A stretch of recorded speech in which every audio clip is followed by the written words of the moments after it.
This is Nuance with Nikki, the nitty gritty, even when it's shitty. Oh man, is the nitty gritty shitty today? I'm speaking on topics today that I only know the surface about, but I'm connecting dots which I don't intellectually know yet. My intuition, I'm just going to follow it. And let me know what you think. And even let me know in the comments what's in my blind spot. Because I can see something here, but I can't. You know when you can see it, but you don't. You know?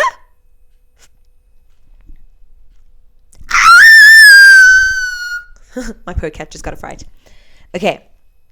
What are we looking at here? I've got so many things I want to show you. I'm not even sure. Yes, we're going to get to this guy, Paul Watson, and what him and Wales have to do, Wales like in the ocean, have to do with Ukraine, Palestine, and a whole bunch of rich people and cleverer people than you and me, for whom me and you are just pawns. Oh my gosh, I sound like a conspiracy. It's fine. Whatever. I'm connecting dots, so please help me organize this. Let's start with this. I haven't spoken out about Ukraine since it started. I was back on the dirty streets of Twitter there. I thought just because I grew up in Hillbrow that I could handle Twitter.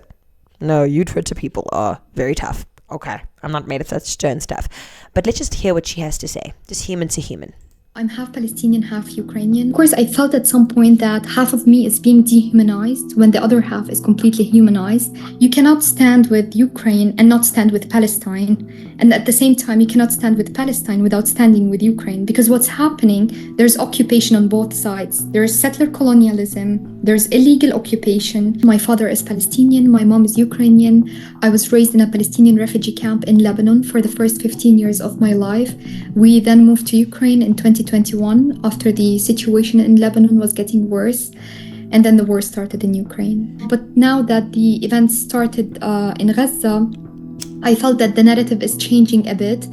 So before, when I used to introduce myself as Ukrainian, I didn't need to explain myself twice in order to really see the empathy in people's eyes. But now, if I wanted to introduce myself as a Palestinian, I needed to prove first that I'm not a terrorist. This time I felt the oppression. I'm the same exact human, but being treated in a different way. When it comes to what's happening in Palestine, suddenly everything becomes complex and complicated when it's really simple. There's an occupier and there's the occupied. There's the oppressor and there are the oppressed. It's not the problem of Ukrainians that they got this humanization. That is how every refugee needs to be treated, whether in Palestine, in Congo, in Sudan, or other oppressed nations. And I guess so many Ukrainians are now.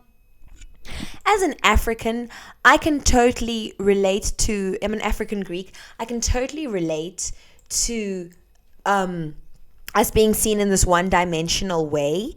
Like there's just one dimension to us. And if you're a Westerner, I would really encourage you to introspect about how many little ways, how many deaths by 1,000 paper cuts you may have been indoctrinated without noticing it into thinking of us as inferior. You may think I'm just making it about race. If that has come up in your spirit, is that true? Have you never seen a documentary, for instance, which said, them people in Africa was treating the animals badly, but luckily us as Americans came and we saved them, right? So if your response was, that's kind, that's great, can I encourage you to think again? Can I give you an example, please, of what an appropriate response would be? And I'm going to have to ask for your forgiveness. I'm not that great at American accents. I can't hear the difference in your accent, okay? I'm going to try. It's going to be all over the place. It's going to be whether it goes to Wisconsin or New York or down south in the dirty. Like, I can't always hear the difference, right? I don't even know it's Californian. I think this is a New York accent. Like, I really don't know. So just don't listen to me doing the accent wrong. Try and listen to the message. You ready? 5, 4, 3, 2, 1. Take it away, Nikki. Okay. Hey, did you guys hear that them Africans can't take care of their animals, but luckily us as Americans came over and we took them and we did the right thing for them? Here's the correct response. Oh my goodness. Really? Seriously? You mean to tell me them Africans has been living with them African animals for 30,000 years or more. And all this time since the mother-loving ice age, them animals has been okay. But 5 minutes historically, somebody done wrote the Declaration of Independence.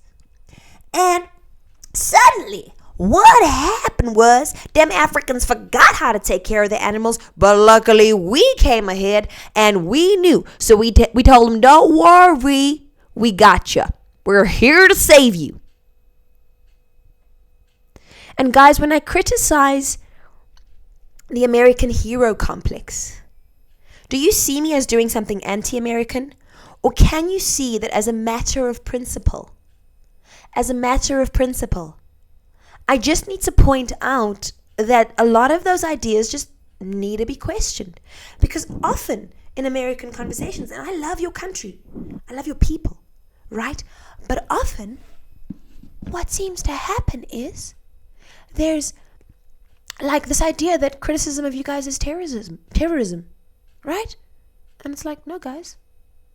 Do you know what I mean? So these little minuscule things that serve to put people like Africans as an idea, not a three-dimensional human being, I can relate to. As a mixed race woman, because I'm a mixed race colored. I'm colored on the one side, Greek on the other. I can relate to that too. I can relate to people not seeing one half of you. Right? I can relate, like in America, I'm black, totally cool with that, right? But then, like, somebody in one of the families there in America was like, oh, to my partner, saying stuff like, oh, you disagree with your boo thing. And when I pointed it out to him and I said, wait a minute, boo thing, isn't that a reference to African Americans? I realized that his only frame of reference for me was an American one. Right? I don't typically say stuff like boo thing. I mean, it's cool that Americans do. I love the African American vibe. Right? But that was his only frame of reference to me. And he was trying to put words in my mouth. Right? He was saying that I had said stuff that isn't even in my vocabulary or my lexicon. Stuff about boot wearing. Because I had criticized the January 6th thing that happened at the Capitol. I criticized the police response, because I didn't understand why they could get away with that when just 6 months earlier, anybody who protested for Black Lives Matter, there was this, what comes to mind is this one Italian guy who had his whole head pushed into the floor and he started bleeding. And then 6 months later, it's January 6th, and they get into the Capitol in the same Washington, D.C. that I had visited, and I saw how you weren't allowed to take pictures of any government stuff. A security guard would walk all the way from the Pentagon all the way to you up on that pier thing and then say, delete your photos. Do you know what I mean? Which is fine. That's American security. They have the right to do that. But I didn't understand how the Capitol could be stormed. I have a much more compassionate view now because I understand that cops lost their lives there. Do you know what I mean? But I was criticizing the government's hypocrisy. Right? But then he said that I had said something about boot-wearing people. I don't even know.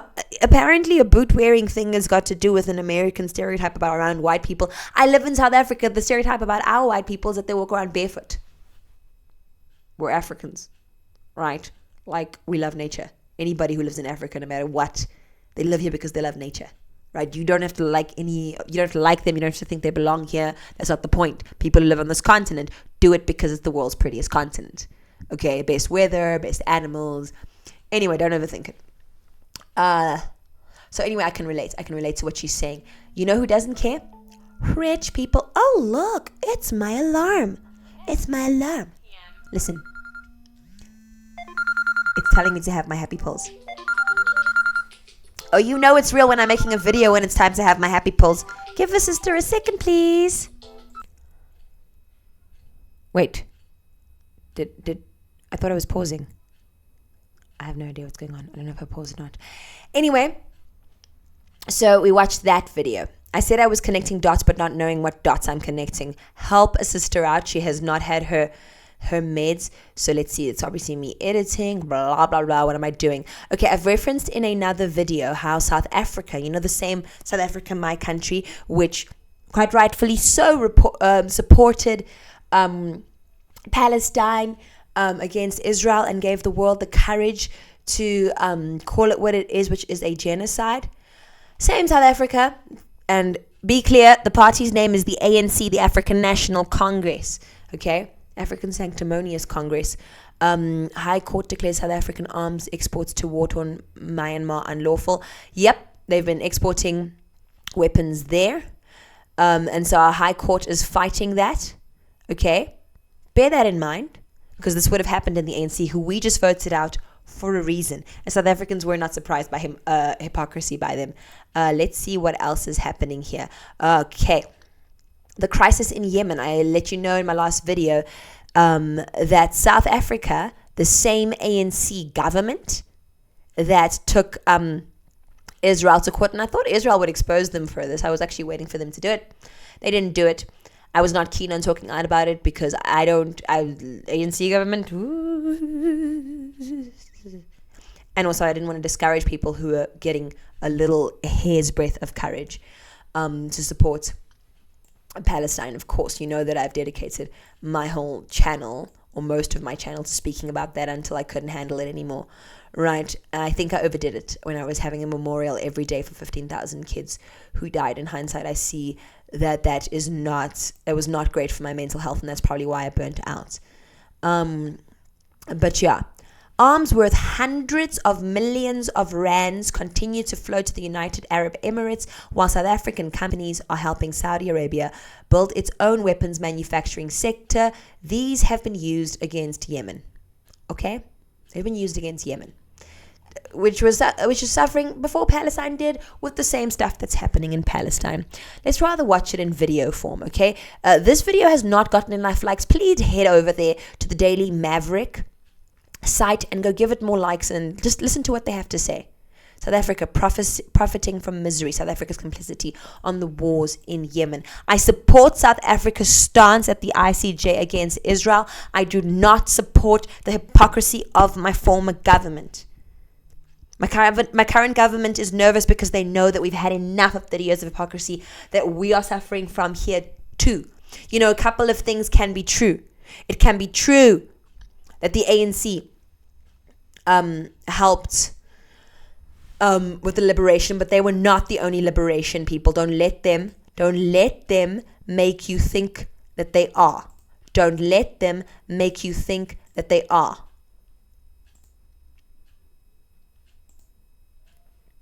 What in the world is going on here? Let me just pause. I think the dots I'm connecting is that maybe politicians or people in power or whoever they are actually use our morality and just weaponize it, right? Like, here's the ANC who encouraged the whole world, really brought the whole world, who was wanting to speak up against Israel but uncertain of themselves, they brought the whole world courage. But at the same time, since 2015, they had been profiting from Yemen's misery. They were selling weapons to the UAE. They were selling weapons to Saudi Arabia to bomb Yemen with their left hand. And while that money was going into the pockets with their right hand, you know, they sent the people to the ICJ. A wonderful, magnificent legal team who did a great job and of whom I am proud, but not that government. Do not mistake me or any South African for the ANC. Okay? Anyway, just don't trust South African politicians. Just don't, whoever they are. Don't trust them. They're politicians. Don't trust them. I don't care where in the political spectrum they fall. They are all funded by a group of billionaires. You guys don't even know who these billionaires are, do you? You don't even know. You know what? For your own interest, if you want to have an opinion on South Africa, whether it's about the EFF or the ANC or the Democratic Alliance or whatever, I suggest that you find out, just Google these two names, the Rupert family and the Oppenheimer family. South Africans, you know what I'm talking about, okay? You don't know much about South African politics until you know who the Ruperts and the Oppenheimers are. That's all I'm saying. If you want to Google them, you can. Okay? They fund everybody. You can go look it up. Okay? But hidey ho, I just want you to know. the ANC profited from this. To ask us to return to what it is we as a country, as a democratic country, would like to, how we would like to, what role we would like to play in foreign policy. I'd like to begin with you, Mike. If you could just talk us through what evidence you found in your investigations that South African weapons are actually being used in the war in Yemen and by various sides. Thanks very much, Marion, and good afternoon to everyone who's joined us today. I think that there's two kind of broad sets of evidence that are important to remember whenever we discuss this issue. And the one is the evidence that South Africa and South African weapons companies are regularly exporting weapons to Saudi Arabia and the UAE as the main kind of protagonists or external protagonists in the Yemeni civil war. And the evidence for that is in the reports of the arms regulator in South Africa, the National Conventional Arms Control Committee, or the NCACC. And their annual reports show that since the war in Yemen has broken out, the proportion of South African weapons going to Saudi Arabia and the UAE have increased. And so during that period, particularly 2015 to 2018, you're looking at between 38 and 49% of all weapons from here going to those states. And so that's already indicative of a problem given the human rights records of those states in Yemen, and we can get to that later. But then in addition to that evidence, there's a second layer of evidence which is slightly more specific. And that implicates specific companies whose weapons have been found on the ground. The one we focus on in the report is the evidence that in 2018, there was a mortar attack on the port city of Hodeidah in Yemen. And that attack targeted civilians and first responders in the kind of double strike attack that is being criticized by the UN and other human rights groups. Doesn't that sound familiar? Doesn't that sound familiar? Guys, be careful trusting politicians no matter what country they come from. Be careful to see South Africa in a nuanced view. This is South Africa's most reputable newspaper, in my opinion, the Daily Maverick. This was spoken about 3 years ago. Nobody's been watching this. What's 3,709 viewers and only 6 likes? Doesn't that sound familiar? First responders being attacked. It's the ANC who sent that legal team to the ICJ, that amazing legal team that I love. The ANC funded that. I'm surprised that Israel didn't use this against us. I'm actually quite unimpressed. I'm surprised America, CNN and them didn't use it against us. Or what would have implicated them. I don't even know what their issue is. Oh my gosh, now I've just opened a rabbit hole. Let's not even go there. You guys go research that and educate me, because I don't want to go there. This is all too much for my plastic brain. Groups. And 2 separate investigations have found that the most likely source of those mortars is Rheinmetall Denel Munitions, the South African company owned by Rheinmetall in Germany, 51%, and Denel, the state-owned arms company, with 49%. And so we focus on that incident, and that is one of approximately... Germany? Germany? The same Germany who's supporting Israel? And on the back seat is the first genocide of the century, the one that happened in Namibia, the forgotten genocide. Okay, so the South African government behind closed doors was rubbing hands with them the same way the South African apartheid government was like this with Israel. Wow. These guys are all buddies. They're all like in a WhatsApp group, I swear. Group chat. I just need to pause. I'm having a mental breakdown. This was supposed to just be a chilled... I didn't research this one as carefully as I did the other ones before. So, I literally said, let me start this video. I'm going to talk to the audience and say, I'm connecting dots here, but not here. I just... Nikki need a minute. Nikki need a minute. She just took her psych meds. She need a minute. Nikki's back. Are you ready? Nikki's not ready. Okay, so just take that in. All right? Take that in.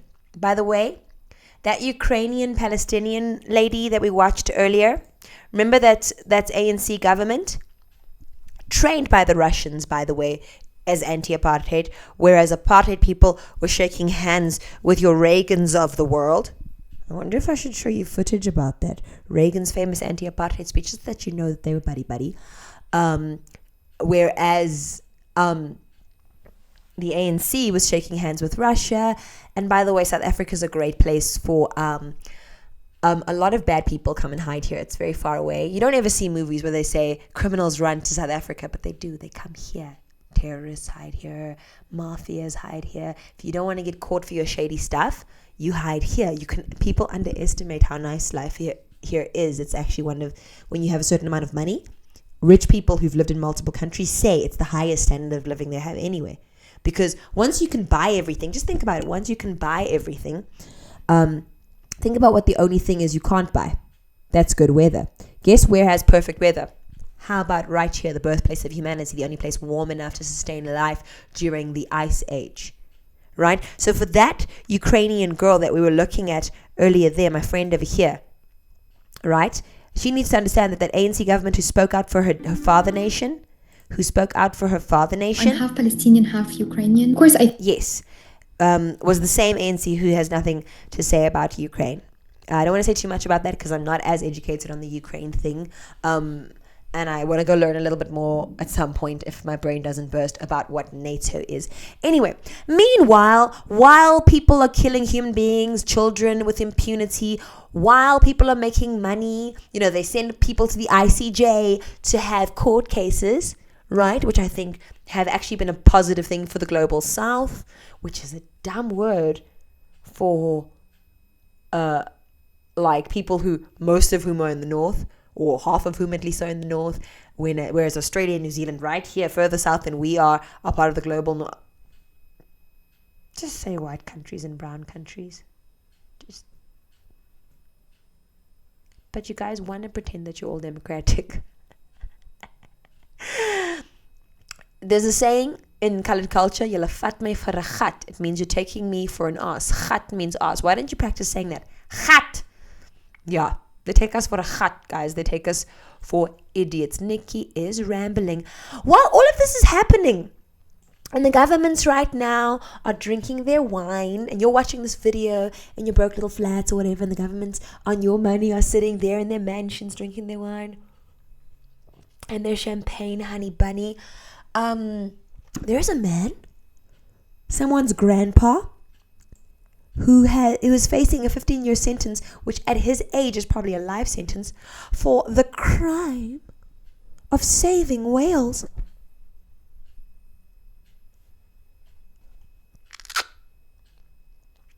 Look at this nonsense. Where is the nonsense? I even put the nonsense here. Okay? Okay, I'm going to put it silently for a minute. And I'll try and explain through it. His name is activist Paul Watson. Apparently, for a long time, he was on an Interpol list, so he couldn't travel. Okay, cool. Then, they took away the Interpol list.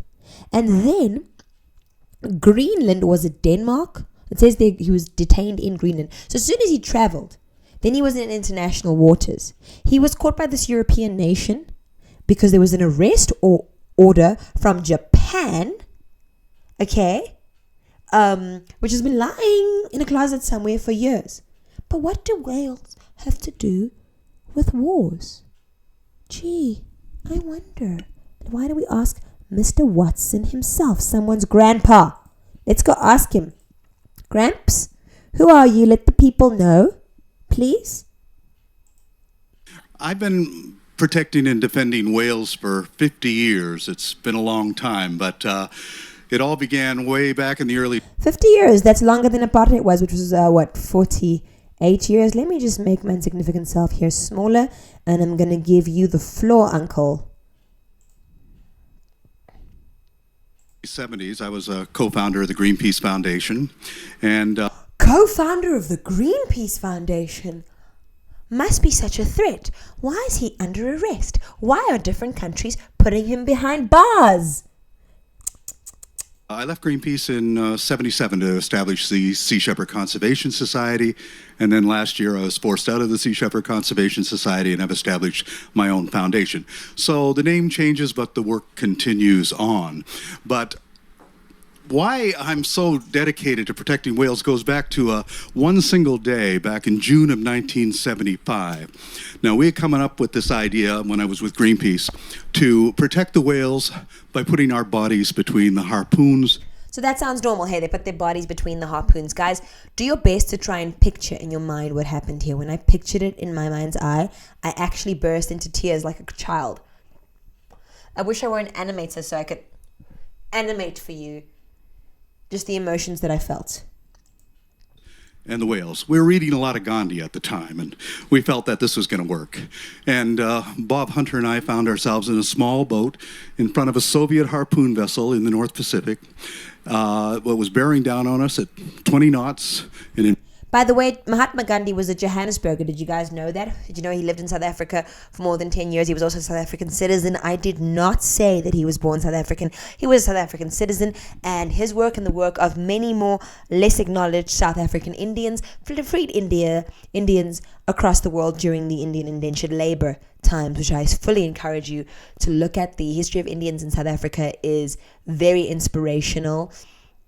And they're a huge part of who we are. Many South Africans, which you may consider black or white, and especially colored, are also descendants of Indians. They're among some of the first women that were brought here by the white folks. So yes, there were already African women here. There were Khoisan women here that the white men would marry, but their marriages weren't acknowledged, and they were then called bastards, which means bastards, but they were also called Chikwana, which means white kids, and so they're the oldest race of colored people. But the first acknowledged interracial relationship was with Krotoa, who is a 10-year-old diplomat who spoke 4 languages. She was a Griqua girl. And so then that is the official beginning of colored people. But then we had the tail end of the longest slave trade in the world. It was 2,000 years long. But in the last couple of centuries, it was in European hands, at which point shipping had become a really big thing. And they brought people from all over the world to come and live in South Africa and work enslaved. Those people would then intermarry with the indentured laborers, the Khoikhoi and the San, the original OG South Africans who've been here literally since the beginning of humanity. They're the first people in the world. They are most genetically different in the world from Malaysians who were also brought here. So within colored people exists the broadest genetics scale. So as well as being African, as well as being mixed with black people here and Khoisan people here, which biologists differentiate between, and so do historians. Apparently genetically there's a difference that is above my pay grade. Okay. They also have a lot of because a lot of Europeans came, and some came as missionaries to fight the slavery thing, because you had to set someone free if they were baptized. And so missionaries were also chased away. Anyway, that's a side note. I went down a rabbit hole there, but that's just if you're interested in South African history. It is a fascinating rabbit hole, and not even told enough in South Africa. But yeah, back to you, Captain Paul Watson. In front of us, there were 8 magnificent sperm whales that were fleeing for their life. And every time the harpooner tried to get a shot, I would maneuver the boat to block him. And this worked for about 20 minutes until the captain on the Soviet vessel came running down the catwalk, screamed into the ear of the harpooner, looked at us, looked down, smiled, brought his finger across his throat, and that's when I realized that Gandhi wasn't going to work for us that day. And a few moments later, Can you picture that? They were risking their lives to try and save these whales. They tried a peaceful attempt, right? And can you just picture these 6 whales running for their lives, swimming for their lives, and they put the boat in front of them, and at some point the guy just screams, and he looks at them and he goes. And that, I believe, changed Paul Watson's life. From what I understand, he's a very controversial figure. Okay? Let's carry on, Captain. I'm still learning about him. Okay? So at the moment, my position on him is positive, but I admit, I am being so redundant. I admit that I do have more to learn about him.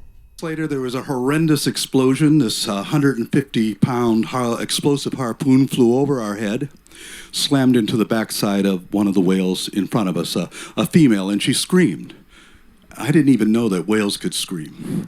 But she screamed and rolled on her side, a fountain of blood, and suddenly the largest whale, this big bull sperm whale, rose up out of the water, slammed the water with his tail. Can you imagine that?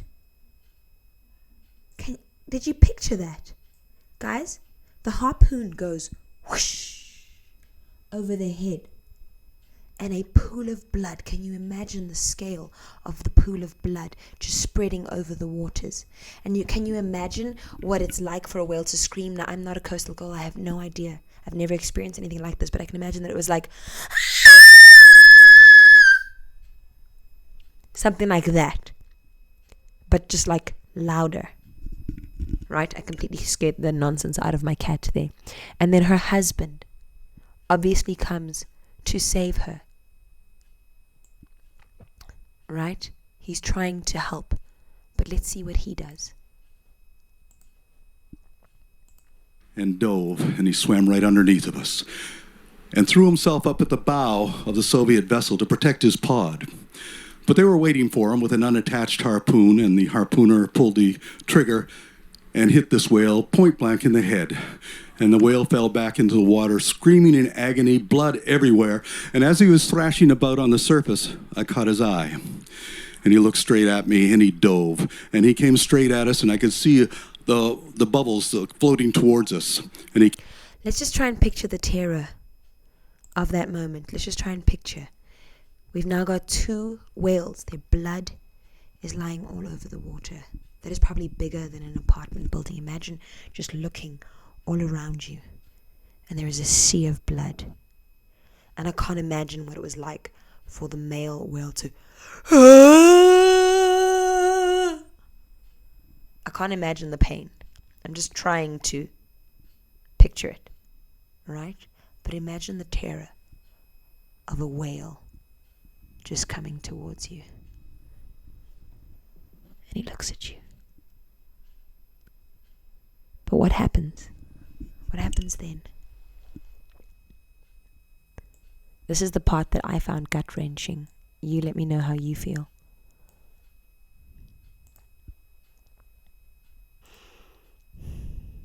It's hectic. came up and out of the water at an angle that the next movement was to come crashing down on top of us. But he didn't. I could see the effort that he made to pull himself back, and I was looking into the eye of this whale, an eye the size of my fist. And what I saw there is what's changed the course of my life. Understanding. He understood what we were trying to do, and that was why he was making the effort to pull back. His head began to fall back into the sea. I saw his eye disappear beneath the surface, and he died.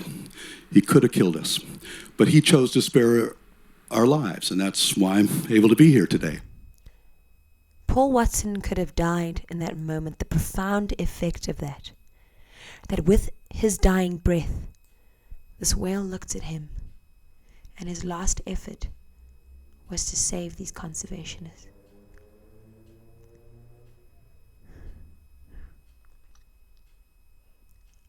I can't imagine what a profound experience that is. I can't. May you rest in peace, you beautiful creature.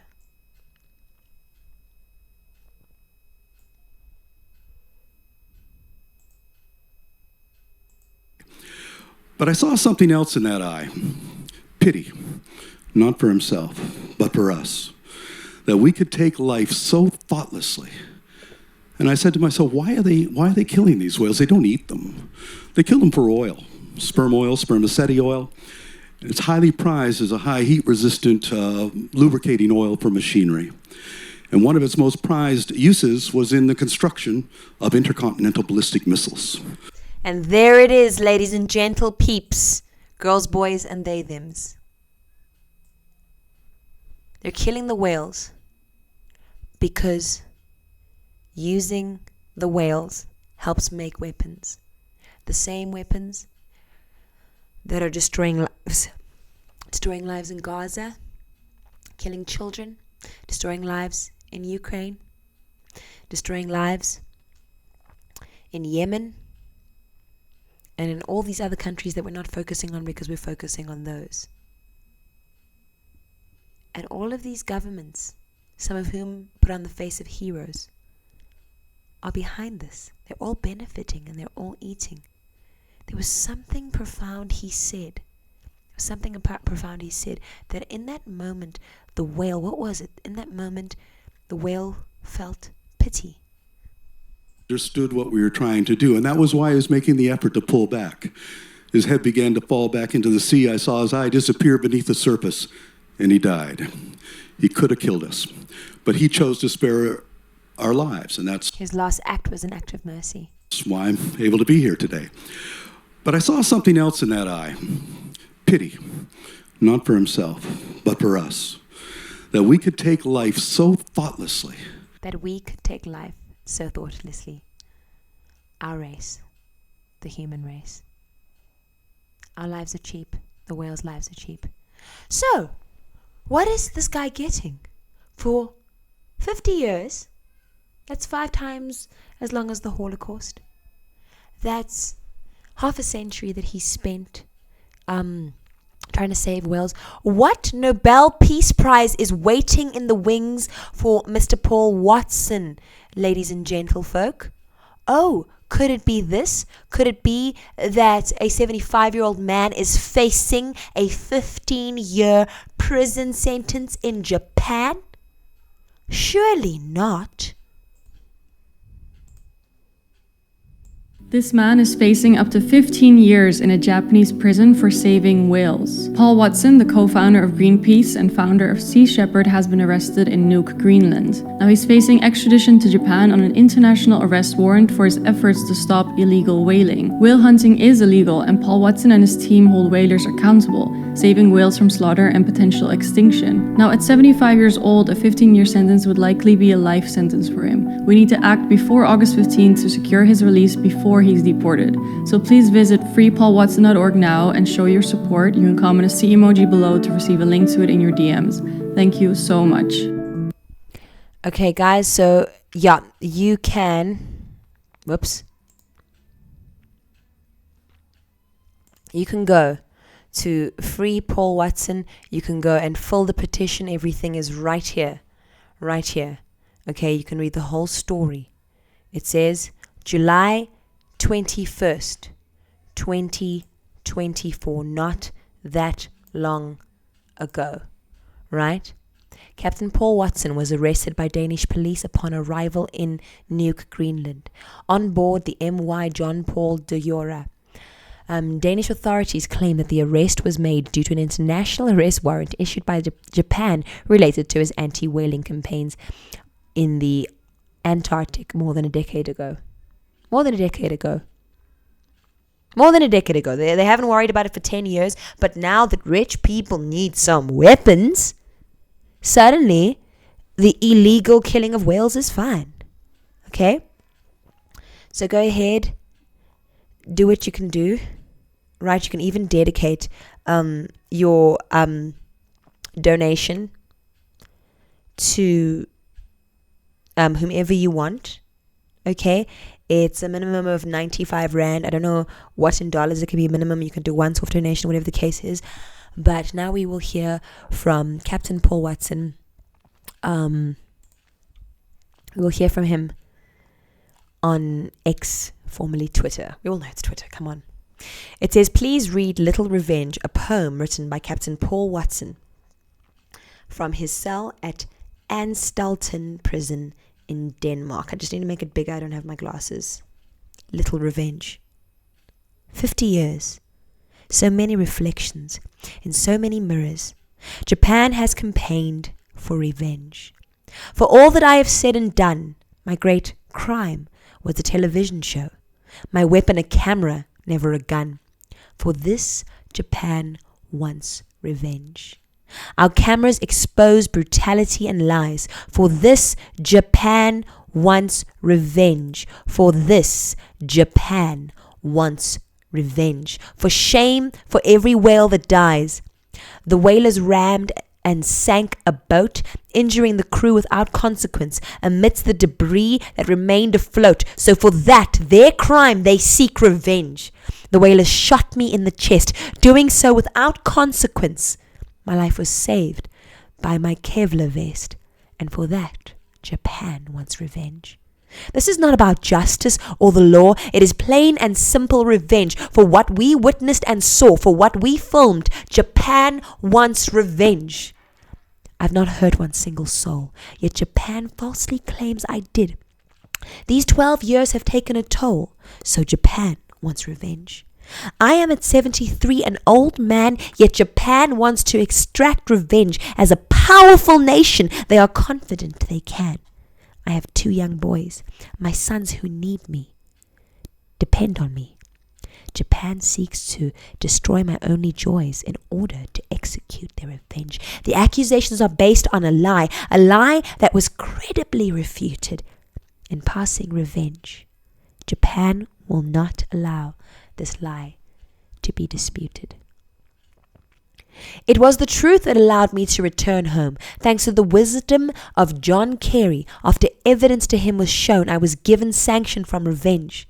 The same truth made me welcome in France, a land of compassion for nature and whales, where Japan never once requested my arrest, biding their time, seeking a chance.